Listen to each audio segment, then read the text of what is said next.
আসসালামু আলাইকুম রহমতুল্লাহ। আমাশয়ের মহা ঔষধ হলো থানকুনি পাতা।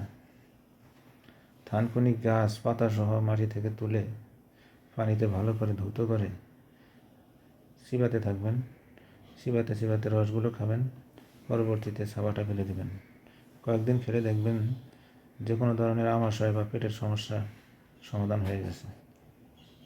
বেতো শাক শুকিয়ে গুঁড়ো করে অল্প দই ও দারিমের রস মিশিয়ে খেলে আমাশয়ের সমস্যার সমাধান হয়ে যায়।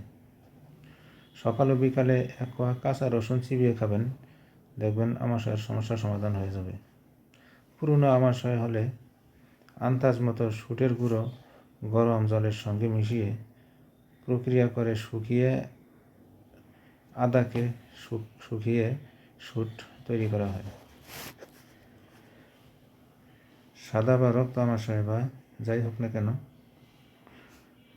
কালো জামের বিচি, দুটি দুব্বা ঘাস সহ 5-7 গ্রাম একসঙ্গে বেটে সেই রস ছেঁকে নিয়ে একটু গরম করে অল্প দুধ মিশিয়ে 2 দিন খেলেই আমাশয়ের সমস্যা সেরে যাবে।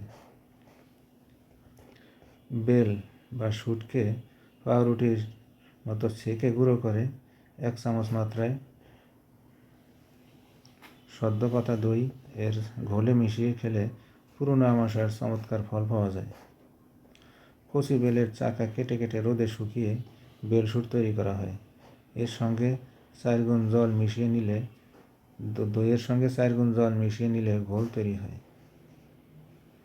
সাদা বা রক্ত আমাশয়ের জন্য জামের কচি পাতার রস 2-3 চামচ একটু গরম করে ছেঁকে নিয়ে, অনেকে লোহা ছেঁকা দিয়েও গরম করে থাকে, 2-3 দিন সেবন করলে অথবা একটু ছাগলের দুধ দিয়ে সেবন করলে পুরাতন আমাশয়ের সমস্যা সমাধান হয়ে যায়।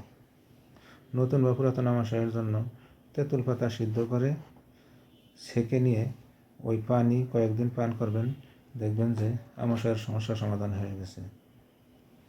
আম গাছের ছালের রস 1-2 চামচ দুধের সাথে মিশিয়ে কয়েকদিন খেলে আমাশয়ের পুরাতন হোক আর নতুন যে কোনো আমাশয়ের সমস্যা সমাধান হয়ে যাবে।